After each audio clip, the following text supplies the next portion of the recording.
সচেতন নাগরিক সমাজ এবং আলেম ওলামাদের বাধা বিপত্তি সত্ত্বেও বাংলাদেশে মানবাধিকার কমিশনের কার্যক্রম শুরু করেছে জাতিসংঘ। এ মর্মে নিউজ দেখতে পেয়েছি গণমাধ্যমে। প্রশ্ন হলো, এত বাধা বিপত্তি উপেক্ষা করে যখন তাদের কার্যক্রম চালু করা হয়েছে, এখন আমাদের করণীয় কি হতে পারে? খুবই দুর্ভাগ্যজনক একটি বাস্তবতা। বাংলাদেশে জাতিসংঘের মানবাধিকার কমিশনের কার্যক্রম নিয়ে এত আপত্তি তোলা হয়েছে এবং জাতিসংঘ সদস্যভুক্ত এতগুলো দেশের মধ্যে সামান্য হাতে গোনা কয়েকটি দেশে মাত্র তাদের কার্যক্রম চলমান আছে এবং সে দেশগুলো যুদ্ধরত কিংবা গৃহযুদ্ধে লিপ্ত অনেকটা।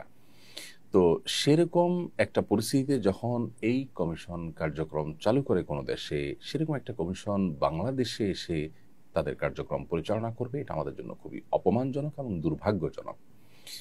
জাতিসংঘ মানবাধিকার কমিশনের কার্যক্রম, এটা নিয়ে নানা প্রশ্ন জনমনে রয়েছে এবং পৃথিবীতে তারা মানবাধিকার প্রতিষ্ঠার যে কাজটা সেটা করতে দারুণভাবে ব্যর্থ হয়েছেন।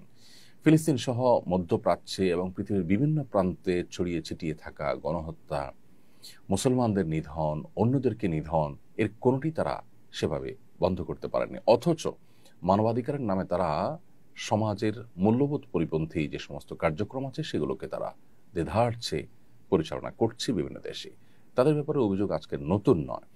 কেন বিভিন্ন দেশ তাদেরকে অ্যাকসেপ্ট করতে চায় না, অথচ আমরা তাদেরকে অ্যাকসেপ্ট করছি এবং অনেকটা খাল কেটে কুমির আনার মতো কাজ করছি, সেটা সরকারের ঊর্ধ্বতন মহলই একমাত্র বলতে পারে। খুবই দুর্ভাগ্যজনক একটি বাস্তবতা হলো যে ইন্টারিম গভর্নমেন্ট তাদের যে কাজগুলো আছে সে কাজগুলোর বাইরে এমন অনেক কাজ করছে যে কাজগুলো করার জন্য তারা না জনগণ থেকে ম্যান্ডেট পেয়েছে, না সেগুলো আসলে তাদের কাজের আওতায় পড়ে।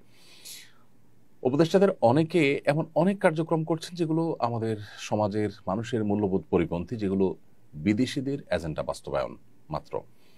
সেরকম কাজ তারা অহরহ করছেন এবং শেষের দিকে এসে যেন অনেক বেশি তড়িঘড়ি করে সে সমস্ত কাজগুলো করার চেষ্টা করা হচ্ছে, যে সমস্ত কাজ নির্বাচিত সরকাররা পর্যন্ত সাহস পেত না।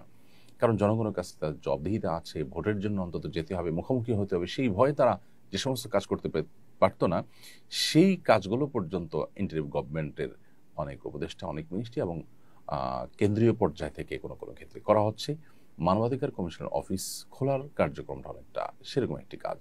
আমি বিনয়ের সাথে আহ্বান করতে চাই যে এটার বিরুদ্ধে আমাদের কথা বলা, আমাদের অবস্থান গ্রহণ করা, শান্তিপূর্ণভাবে প্রতিবাদ করা, এটা অব্যাহত রাখতে হবে। প্রয়োজনে ওলামা একরাম এবং বিদগ্ধ মানুষদের নেতৃত্বে বিচক্ষণতার সাথে এই কার্যক্রম বন্ধের জন্য নানাবিধ কর্মসূচি আমাদের পালন করতে হবে এবং সেখানে আমাদের সর্বাত্মক সহযোগিতা করতে হবে যে কোনো মূল্যে। আমাদের দেশে বিদেশিদের যে থাবা, তাদের যে আগ্রাসন, মানবাধিকার প্রতিষ্ঠান নামে নানা নামে তাদের যে খবরদারি এবং আমাদের এখানে নানাবিধ তাদের আপনার যে সমস্ত মিশনগুলো আছে, এজেন্ডাগুলো আছে, সেগুলো যেন তারা বাস্তবায়ন করতে না পারে, সেজন্য আমাদের প্রত্যেককে সচেতন হওয়া দরকার। দীর্ঘদিন হয়ে যাওয়ার পরও, স্বাধীনতার বহু বছর পার হওয়ার পরও আমরা আমাদের কাঙ্ক্ষিত জায়গায় যেতে পারিনি।